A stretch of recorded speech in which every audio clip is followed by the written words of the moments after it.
บทที่8บทสวดธรรมจักรกับปวัตนสูตรเอวัมเมสุตังเอกังสมยังภัคควาทานะสียังวิหารติอิสิตปเนมิคทาเยตตระโหภัคควาปัญจวัคคีเยภิกขุอมันเตสิเทวเมภิกขเวอันตาปภาชิเตนะนะเสวิตพาโยจายังการเมสุกามสุขาริกานุโยโคหิโนคัมโมโปทุชนิโกอนาริโยอนัตสันหิโตโยจายังอติกะละมัฏฐานุโยโคทุกโขอนาริโยอนัตสันหิโตเอเตเตภิกขเวอุโทอันเตอนุปักคัมมะ มัชฌิมาปฏิปทาถาคเตนะอภิสัมพุทธาจักขุกรณียานากรณีอุปสมายะอภิญญายะสัมโพธายะนิพพานายะสังวัตติ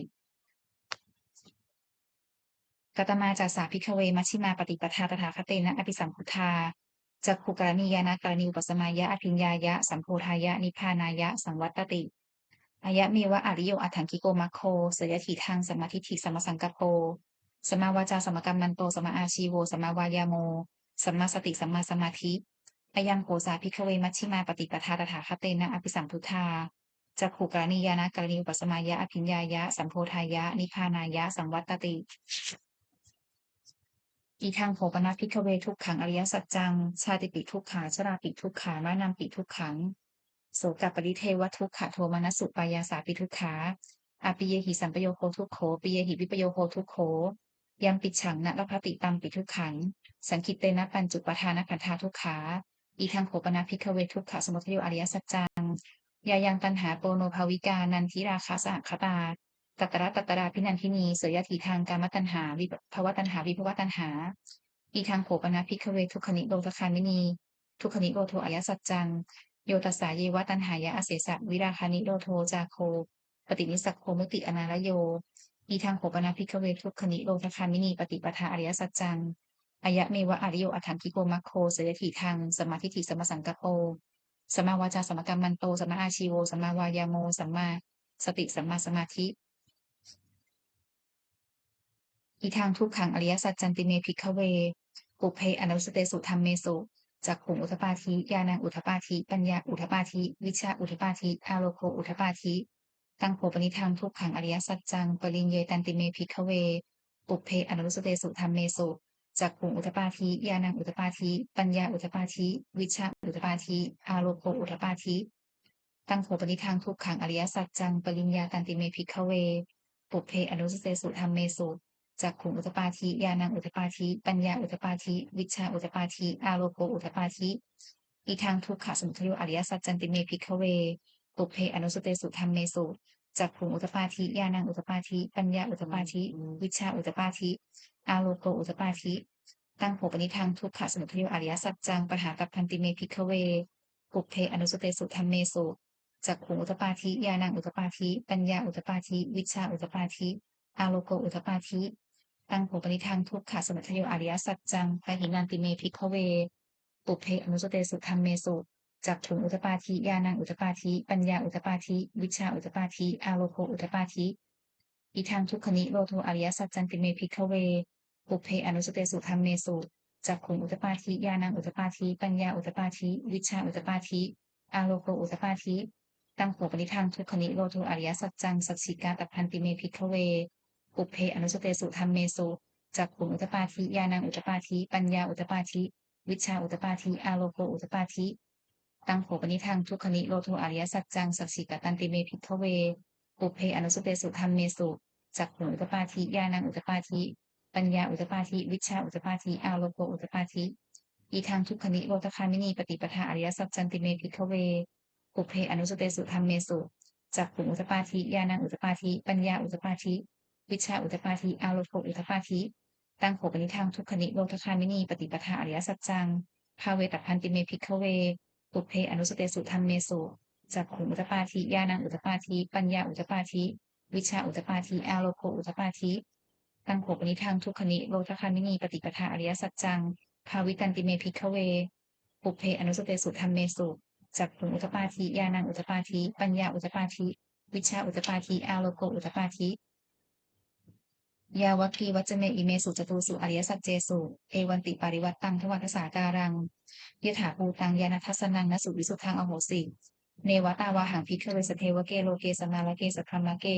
สสะมณพรหมนิยาปัจฉายสเทวมุสายะอนุตรังสัมปสัมโพธิงอภิสัมพุทโธปัจจัญญาสิง ยะโตจักโขเมภิกขเวอิเมสุจตุสุอริยสัจเจสุเอวันติปาริวัตตังภวตสาการังยถาภูตังยานัทสสนังสุวิสุทธังอโหสิอาคาหังภิกขเวสพเพวะเกโลเกสมาระเกสพัมมะเกสสะมะนะพรหมนิยาปัจฉยสเทวมนุสายะอนุตตรังสัมปสัมโพธิอภิสัมจุโธปัจจัญญาสิงญาณัญจะปนะเมทัสสนังอุทธปาทีอกุมปานเมวิมุตติอายมันติมาชาตินัตถิคานิปุณณพโวติอิทัมมโวจะภัคควาอัตตมนาปัญจวัคคียาภิกขุภัควโตภาสิตังอภินันทุงธรรมสมิงจะปนะเวยากรณสมิงพัญญมาเนอายสมะโตกุณทัญญสัพวิรชังวิตัมมลังธรรมจักขุอุตปาทิยังกินจิสุตยธรรมังสัพพันตังนิโรธธรรมันติปวัตติเตจะภควตาธรรมจักเกภูมาเทวาสัทธมุสาเวสุงเอตัมภควตาพราณสียังอิสิปปเนมิกทายอนุตรังธรรมจักกังปวัตติตังอปวัตติยังสมเนนะวาพรหมเนนะวาเทเวนะวามาเรนะวาธรรมุนาวากีนจิวาโลกัสมิงติภูมานังเทวานังสัทธังสุตวาจาตุมหาราชิกาเทวาสัทธมุสาเวสุงจาตุมหาราชิกานังเทวานังสัทธังสุตวาตาวติงสาเทวาสัทธมุสาเวสุงตาวติงสานังเทวานังสัทธังสุตวายามาเทวาสัทธมุสาเวสุงยามานังเทวานังสัทธังสุตวาตุสิตาเทวาสัทธมุสาเวสุงตุสิตานังเทวานังสัทธังสุตวา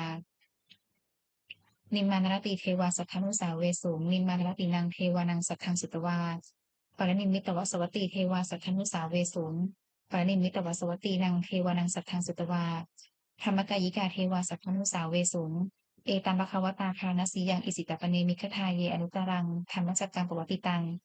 อปวัตติยังสมเนนะวาพรามเนนะวาเทเวนะวามาเรนะวาธรรมุนาวาเกนะจิวาโลกัสมินติ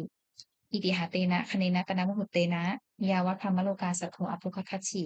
อายัญจะทัสสหัสสีโลกธาตุสังกัมปิสัมปกัมปิสัมปเวทิอัปปมาโนจะโอราโลโอภาโสโลเกปาตุละโหสิอติกรรมเมวะเทวานังเทวานุภาวังอัตโขภัคควาอุทานังอุทาเนสิอัญญาสิวัตโพกนทันโยอัญญาสิวัตโพกนทันโยติ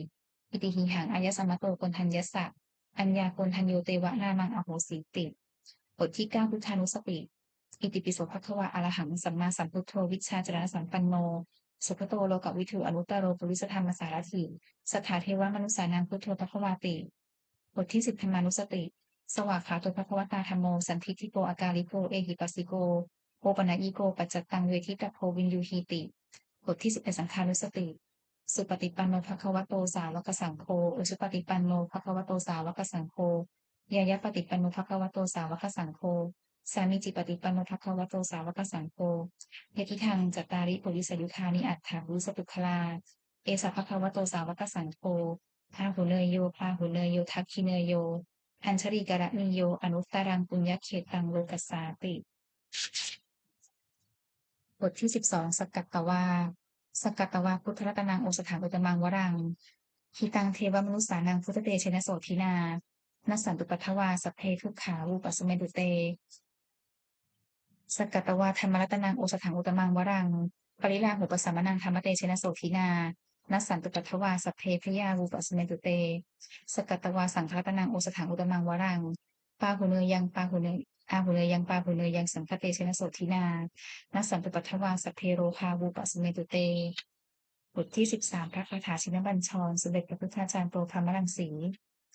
ชยาสนากตาพุทธาเชตวามารังสวาหนังจตุสัจจาสัพพังรสังเยปิวินสุนนราสภาตันหังกราทโยพุทธาอัฏฐวิสตินายกาสัพเพปริตามยหังมัทเกเตมุนิสราสีเสปฏิโตมยหังพุทโธธรรมโมทวิโรจเนสังโฆปฏิโตมยหังอุเรสภาคุณากโรหัทเยเนอนุรุทโธสาลีปุตโตสัทธคิเนโกนทัญโยปิภาคัสมิโมคคลาโนจวามะเกทักคิเนสวเนมยหังอาสุงอนันทราหุลากัสสโปจังหานามโมอุภาสุงวานัสสเกเกสโตปฏิปิภาคัสมิงสุริโยวัปพังกโรนิสินโนสิริสังปันโนโสภิโตมุนิพุงคะโวกุมารกัสสโปเทโรมเหสีจิตวาทโกโสมยหังวัฒเนนิจจังปฏิขาสิคุณากโร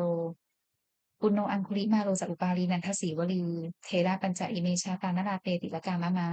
เสสาสีติมหาเทราวิชิตาชินสาวกาเอเตสีติมหาเทราชิตวันโตชิโนรสาเชื่อนตาเสือเตชนะอังคมังเคสุสังคิตารัตนางปุโตอาสิพัคิเนเมตสุตกัง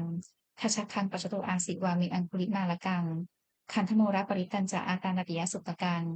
อากาเสชนังอาสิเสสาปาการสันทิตาชินานานาวรสังยุตตาสัตตปการลังกตา วตาปิตาทิสัญชาตาพังยัชชตุปัทถวาอาเสสาวินิยังยันตุอนันตชินเตชะสาวสโตเมสกิจเจนะสทธาสัมพุทธปัญชเรชินะปัญชระมัชฉัมหิวิหารันตังและหิตะเลสทาปาเลนตุมังสัพเพเตมหาปุริสาสภาอิจเจวมันโตสุตโตสุรัพโขชินานุภาเวนะชิตุปัทถโวธรรมานุภาเวนะชิตาริสังโฆสังฆานุภาเวนะชิตันตรายโยสัทธรรมานุภาวะปาลิโตจารามิชินะปัญชเรติบทที่14บทสวดคาหงมหากาพาหุงสหัสสมพิลิมมิกสาวุธันตังพรีเมฆลังอุทิตโพรัสเสนมารัง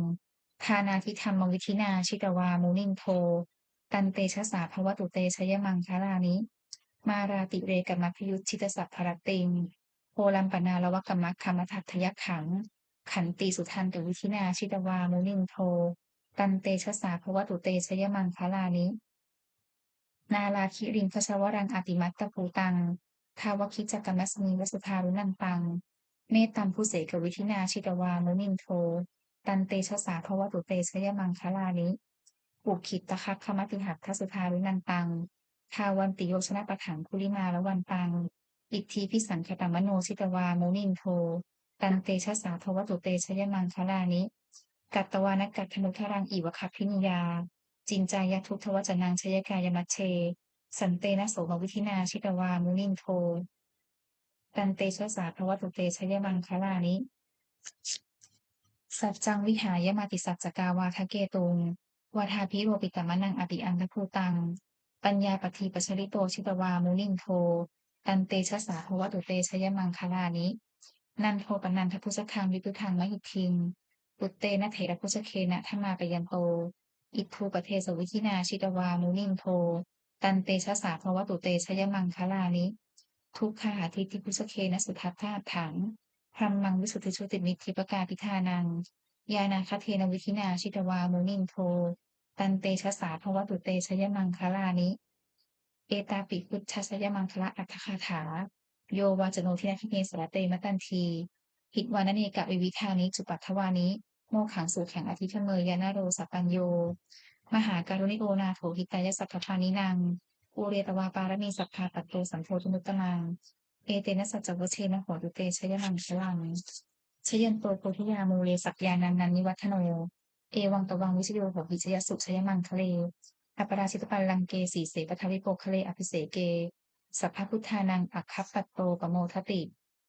สุนัขขัดตังสุมังคลังสุภาตังสุติตังสุขโนสุมหุโตจะสุวิถังธรรมจาริสุปทักขินังกายกรรมังวาจากรรมังปทักขินังปทักขินังมโนกรรมังปณีทีเตปทักขินาปทักขินานิกัตตวานะละพันตัดเถปทักขิเนภวตุสัพพมังคลังรักขันตุสัพพเทวตาสัพพพุทธานุภาเวนะสทาโสถีพวันตุเตภวตุสัพพมังคลังรักขันตุสัพพเทวตาสัพพธรรมานุภาเวนะสทาโสถีพวันตุเตภวตุสัพพมังคลังรักขันตุสัพพเทวตาสัพพสังฆานุภาเวนะสทาโสถีพวันตุเตบทที่15ปฏิทานคาถายาเทวตาสันติวิหารวาสินีถูเปคะเรโพธิคะเรตหิงตะหิงตาธรรมทานีนะพวันตุปูชิตาโสถิงกรวนเตนถาวิหารมันทะเลเทระจะมัชชานวกาจปิคะโว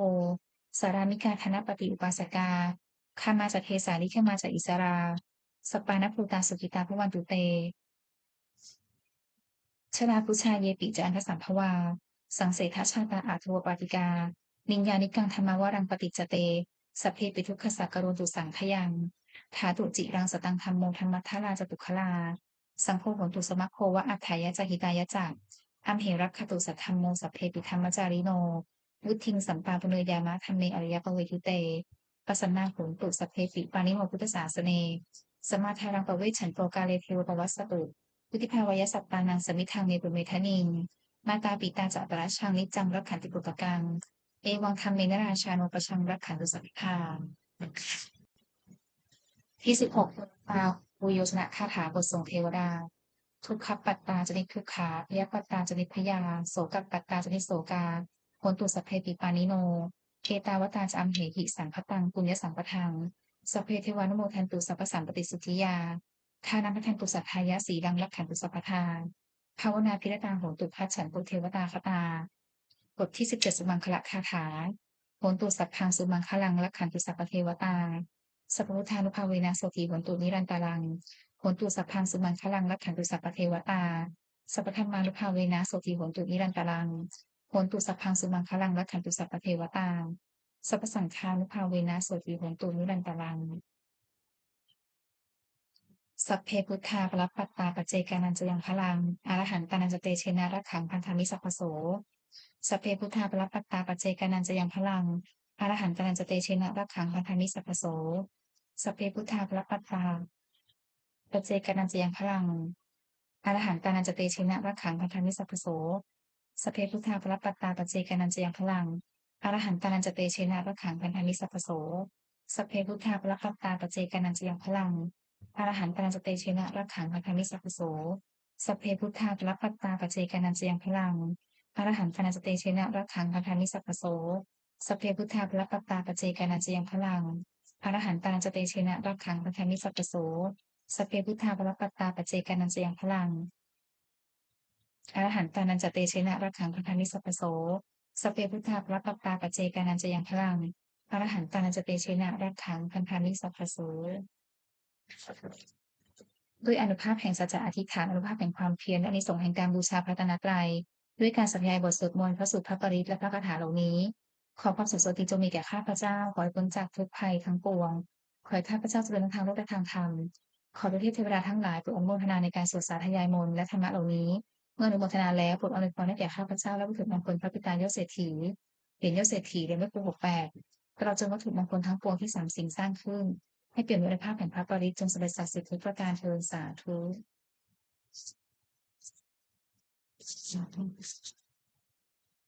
บุญกุศลของข้าพเจ้าทั้งหลายอันเกิดจากการสวดมนต์เจริญจิตภาวนาขอน้อมถวายเป็นพุทธบูชาธรรมบูชาสังฆบูชาขอผลบุญนี้จงส่งผลถึงผู้ที่ศรัทธาร่วมสวดมนต์เจริญจิตภาวนาทุกท่านขอให้จงปลอดจากทุกภัยทั้งปวงพ้นจากความทุกข์กายทุกข์ใจทั้งสิ้นประสบความสำเร็จเจริญรุ่งเรืองในหน้าที่การงานชนะต่ออุปสรรคและมารทั้งหลายสมบูรณ์พร้อมด้วยทสารสมบัติบริวารสมบัติมีดวงตาเห็นธรรมสำเร็จในการวิปัสสนากรรมฐานเกิดปัญญาญาณและเจริญด้วยจตุรพิธพรชัยทั้งสี่คืออายุวันนะสุขะพละเทิงขออนุโมทนาบุญกับครอบครัวยศเศรษฐีทุกท่านค่ะสาธุ